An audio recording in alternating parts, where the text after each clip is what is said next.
New developments tonight on the woman who buried her husband in a backyard garden and kept it secret for months. Her attorney says a grand jury will convene in April to decide if she faces any charges.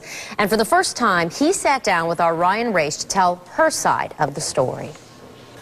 Up until this point, no one has explained how Benny Scott died at his home in Lake Alfred. All investigators say is he died, and for whatever reason, his wife Barbara took his body out back, buried him in the garden, and never told a soul. There is a lot more to it than was initially presented. Defense attorney Rafael Echemendia says it was suicide. She found her husband deceased in the shower with a handgun. He claims his client was in a state of shock and reacted the way she did, partly due to medication she was on. Barbara Scott is seen here in a mugshot from 1988 in Oklahoma, where she served time for embezzlement.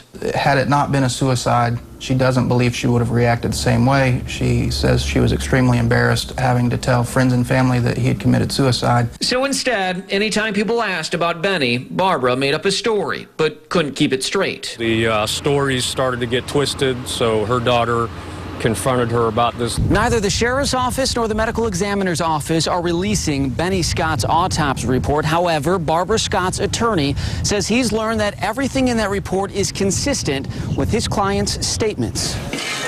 But why bury him in the herb garden? Echemendia admits it's hard to give a rational explanation for an irrational act, but there is a reason. She was working on the garden at the time that this happened. The ground was already churned up. There was already somewhat of a hole. Next month, a grand jury will decide whether Scott will face charges. For now, she's a free woman. Ryan Race, ABC Action News.